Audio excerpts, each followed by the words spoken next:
How's it going, everyone? Matt from Backer Club here again with another creator interview. This time we have Marc Fetscherin from Bones is Back. How's it going, Mark? It's going great. It's busy. Keeps me busy, but it's going great. Thank you for asking. Awesome. So yeah, we just have a few questions for you today about Bones is Back. We're gonna hope you do your best to answer them, and we'll just jump right into it. So Sounds for great. someone that's new to holiday characters, can you give us a brief overview of what they are and what Bones is Back is? Yes, absolutely. Holiday characters are really here to make it magical moments, not just one day like Halloween, but it's actually a months-long fun event where, in this case, Bones, is part of everyday's routine, makes pranks, engages family. So I have two daughters. They are 8 and 10 now. But when we started this project, they were like 4 and 6. And so it's really a fun, months-long, interactive, engaging family. In this case, in our case, it became a family tradition, which we can't wait to share with everyone. Awesome. So I don't think there's anything quite like this on the market. In particular, the Halloween segment. We have like Elf on the Shelf for Christmas time. But how is Bones is Back different from like Elf on the Shelf? Yes, thanks for asking. So actually, there's the Elf on the Shelf for Christmas. There is the Mensch on the Bench. It was also on Kickstarter. I don't know if you know, Okay. for Hanukkah, and got backed by in Shark Tank actually. Oh wow. So anyway, but so there's nothing for Halloween. There's no character. There's no real tradition. And so while the idea is similar, like Elf on the Shelf, being a holiday character, there are a lot of differences between the elf and Bones. One of the first one is you can touch this little boy here. So I show it to you, right? So you can touch him, unlike the elf, which you cannot touch. He also doesn't report back to any other person, or in case of the elf, like the Santa, he doesn't report back. But he does encourage positive behavior. And that's for which actually we won a book award, the Book of the Year award from a children's magazine, which is the Creative Child magazine. A third component is that he also watches the parents. So it's a really engaging, interactive, truly family, engaging tradition. The fourth is Bones is for everyone. It's not for certain religions and beliefs. It's for Yep. any religions, for everyone to enjoy during October, unlike, the Mensch on the Bench, Yeah. or the elf. And so I think that's also another very important aspect of being super inclusive and for everyone to have fun. And I think a fifth point is his best friends are the elf, the Easter Bunny, and the Tooth Fairy. And they're all in the book. And so again, like he integrates all of those into one fun story, to read about. Yeah. Yeah. I noticed you keep mentioning the book. So the book is a pretty integral part of the actual character. So you really encourage people to read the book before they kind of get into this tradition. Correct. So the book is a starting point. So you can either, and that's another different differentiator, is you can either buy a book and then use any skeleton you want. So we're not imposing that you have to buy our Mm, bones. And so that is also different price point. So we want to have different segments. yep. However, I don't know, Matthew, if you know, but how many skeletons have you seen who look cute like this? Yeah. Like there's no, if you Google Yeah. cute Yeah. skeleton, there's nothing out there. They're mostly more scary. Yeah. Exactly. And another thing which is very unique is he glows in the dark, which is absolutely a differentiator of the elf. And if you see, I don't know if you can see that there are actually two hearts. There's one heart is here, Hmm. Yep. and the nose is a reverse heart too. So there's a lot of heart going into that project, and to make it really unique and fun and engaging. So to conclude, you can either buy the book, or of course, if you want to have this one, we intentionally designed it as cute I mean, everybody we talk to is, oh, he's so cute. That was our intent because there are a lot of small children who are scared of skeletons. And I Mm, think that helps yeah, them a little bit to have some kind of nice skeleton at home and not being so scared. awesome. Yeah, it sounds really great. So, where did I know you kind of touched on it a little bit, but where did the inspiration for Bones's back come from? Yes, so as I mentioned, I have two daughters, and so about 4 years ago, they came to me and said, "Why does our skeleton? We had, some kind of, mid-sized skeleton. Say, why does he not move at night?" I said, "Oh, that's a great idea," and so I started to do that. But immediately, I said, like, you can touch, you can use, and so that really grew the last couple of years, and we talked about to friends and some who don't can use the elf on the shelf for Christmas said, "Oh, that's a great idea. We want to do that." And so then at the end, I decided to write the book first, and then they like so that's the book, right? And you see him in the back, and so they liked him so much that they said last year, "Oh, Dad, can you not do the figure?" And so I yes, and then that's the rest of the history. Awesome. Yeah, I love that story. That's great that it was born out of a kids actually, Yes. wanting something, and then the dad, being a dad myself, making it come alive for them, like the pride in that. So, I can really appreciate that. And they play every day. Like it's I have one version with the Harry Potter costume and all that stuff. So yeah, it's every day. Awesome. So, you kind of mentioned it a little bit as well, but how long have you been working on this? So the idea came 4 years ago. I started, I think it's 1.5 years, where the first couple of months I had to do the book. Yep. I put it on Amazon print on demand first last October, Mm. and surprisingly, without doing much advertising, we sold a lot, and then they said, you should do the figure, and so it has been a nonstop work since October. So what is it now? 7, 8 months, just for the figure itself. Wow, okay. That's interesting. Interesting kind of product launch. So that kind of brings me into why Kickstarter, since you've already kind of launched a print on demand and then an actual book on Amazon, like why now Kickstarter for the figurine? Well, so as I said, the book alone I think is a great idea, but the bundle is really what I want to push. Why Kickstarter? Because I think it's social proof. First of all, so the book won up to now 5 awards.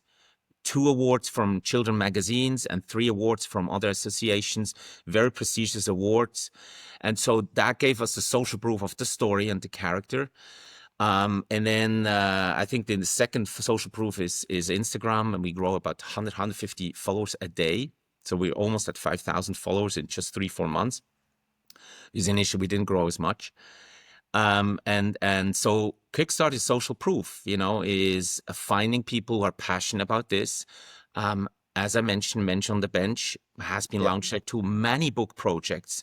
I think the Lizard is right now one with a Lizard, and it's funded 300%. I think Yep. it's a great target market. There's a great audience who want to support creators like me, children products on Kickstarter. Awesome. Yeah. So, can you dive into now? We'd like to kind of switch gears and dive into the environmental aspects of the project. Can you kind of touch on that? Maybe some of the packaging, any certified factories, and Absolutely, yes. So of course we work only with certified. I mean, they have plenty of certification. They have to be, ISO standards and other things. I mean, otherwise it's not a serious thing. It's a kid's toy, so there's actually a lot of regulation given by the mm, Consumer Protection Safety Commission. It has been approved. It needs to be approved by a CPSC laboratory. So yes, so we check all the boxes there. In the design, I was very clear about the packaging, that it's cardboard. The outside, we tried to use all the latest paintings, which are more natural, for the environment better. Obviously, it is a plastic doll, but even Yep. there are certain regulations. So we will use ABS plastic, like the Playmobiles, Mm, and as little as we can chemicals. But that was definitely something I wanted to have, because being a father myself and caring about our planet, it's definitely important to take those aspects. Plus, consumer and I want that, so yep. as much as we can, we try to fulfill the eco footprint and the ecological Yeah. impact. I know there's a big push on Kickstarter, a lot of projects, the environmental piece. That's kind of why we dive into it on this podcast almost every single time, in that most of the people on Kickstarter want to see that aspect as, being highlighted as one of the most important. So I'm glad you guys are, staying on top of that as well. Yeah, so the issue is, or just to give you an example, right? If you look at the package here, we cannot put a recyclable because the front is plastic, but the rest is from recycled material. But so there's a lot of things we talked about, but Mm, to really, be very considered about that aspect. okay, cool. So now can you give us kind of an overview of the team and our partners you have for the project? Like how many people have been working on this with you? So actually, many. So I work with a company which is called Gemba. I don't know if you have heard about them. Mm-mm. So Gemba is a check it out online. They do amazing. It's a product development company that helps entrepreneurs Mm, like me and businesses to bring a physical product. They do all the stages. They have a great website where they have all the milestones, and for every milestones, you are connected to an expert. So, for example, the person who did the packaging, his name is David Tourbin. He's from France, lives in England, does just package design. wow, okay. The person Lance is his name, who did the CAT system. He just does CAT systems for any product, and then step files and that stuff. So for every aspect, the company connects me to global experts, Gotcha. to sourcing company in China, who do that. That's why it's about a team of 9 or 10 people, which, are on certain phases of the project involved. Wow, okay. Cool. So yeah, it sounds like so no like other like co-founders or anything like that. You're the main person and then you kind of have an agency that, kind of puts you in contact with a lot of people that are experts in their field. Correct, because this is not my first startup. So, Okay. and today with all the AI tools and Yeah. all the websites like Fiverr, I try to keep my cost extremely down. So which saves money, and then at the end, it has an impact, a positive impact on the final price to be lower, to have not so much overhead. So I really try to be as efficient, effective by using multiple different tools, helping me, to keep the cost down, including, this network of experts. Yep. Or for example, the person who did the Kickstarter, I found it on Fiverr. So, there's multiple things I use to help me, manage the team, um, but to be cost conscious. Yeah, we've talked to a few creators, and that's actually, a fairly common practice in this industry now to try to keep, all costs down in general. So yeah, it's a great plan. The micro. We have weekly meetings. Yep. Every week we have at least 1 or 2 meetings. For example, the next meeting gonna have is with a compliance expert who looks at the final product, the final packaging, and all the compliance issues, which is huge. I have a full document folder about compliances for toys. There are a lot of regulation, and you want to Yeah. just make sure it all checks out. Again, these are the things they connect me with, and Yep. obviously it has a price, um, you know, to do that, Yeah, a but it's lot of stuff worth. you wouldn't actually think about. I wouldn't have thought there was that many regulations with, toys. So kind of opened my Oh eyes as no, well. there's an entire binder of just compliance. I can Yeah. tell you that.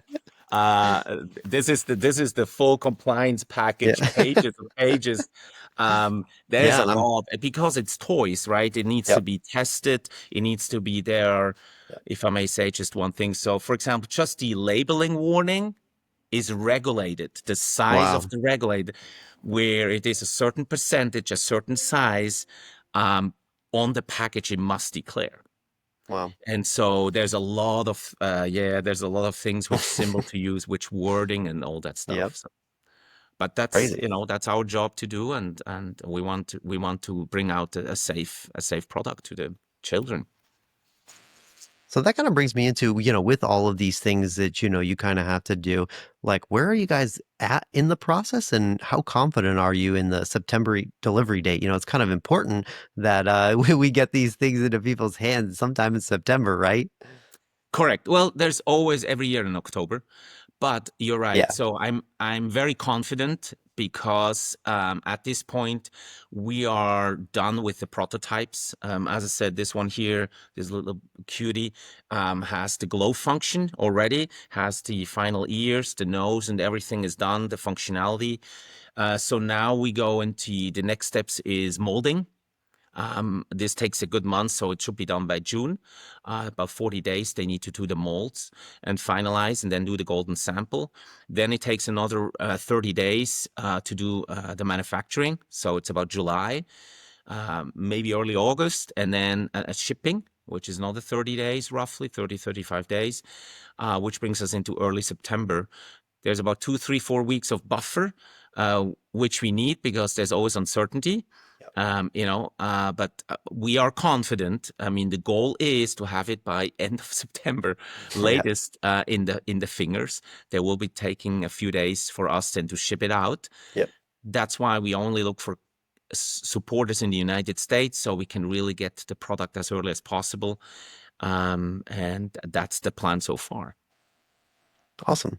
So yeah, speaking of the United States and bringing it, into here, there's been talks of a lot of tariffs, and this is kind of a big question in crowdfunding right now because, will there be tariffs in September when this thing actually does land in the United States? So, or will there not be? Will they be huge or will they be small? And so how are you guys handling, the kind of tariff uncertainty right now? So I think it's a two-part answer. On one hand, I'm not really looking into that because I need to first have the product ready and the process ready and get it on time here. But yes, I mean, it's worrisome. So there's two things. One, the book currently is not subject to tariffs, and Yep. actually the book I have already here. So because the book printer, because I start with this hardcover Yep. book here, it's already in the inventory here in Florida, so I have that. Um, Currently, there's I think 145% taxes. Yeah. We'll see the advantages. So there's no impact for the backers. The price is what we state for backers. The advantage is because this year we intend to only do direct sales. We have still a lot of buffers Mm, for the retail margin, which normally the retailer takes. okay. What is next year? We will have to reassess, but one Halloween at a time. Yeah. And so for this one, we are confident there will be no change, no surprise for the backers. The price list on the website is definitely there, and that's why we try to do the direct sales to offset that. Even if it's 145%, we can manage that for the time being. Okay, cool. Yeah, that's definitely good to hear. I know a lot of creators are always, or a lot of backers are actually a lot of worried a lot of times when they pledge for something right now that, by the time it comes in, are they going to charge me more? Are they going to stick to their original price? So I'm glad you kind of cleared that up. No, there will be. I can tell you 100% I will stick to the price I offer. That's it's morally, probably also legally, but for me, morally and ethically, absolutely, there's a deal, and I don't want backers to feel like taking advantage of this situation. This is my Yep. problem, if there is one, and that's not their problem. They Awesome. should just enjoy getting the package. Yeah, cool. So, lastly, is there anything that you'd like to say directly to the backers? Yes, so thank you if you back this up. You are part of probably a very, very big new tradition. I think if you back this up, and that's why we even have a certificate for backers, which we give out. Because, so maybe in 10, 20 years, when a lot of people, use bones, like they use the elf, they can say, hey, I was one of the few hundred backers who actually create this idea. And that's why we want to give this certificate with their name Mm, on it, if they choose that that aspect of reward to really be part of a really fun, engaging new tradition for Halloween. Awesome. Well, yeah, thanks a lot, Mark. From Bones is Back. There you guys have it. Go check it out on Kickstarter. I'm sure it'll do great. And there it is. Yeah. Looks great, Mark. Thank you. Awesome. Thanks a lot, Mark, for your time. Thank you, Matthew, for having me. Bye-bye.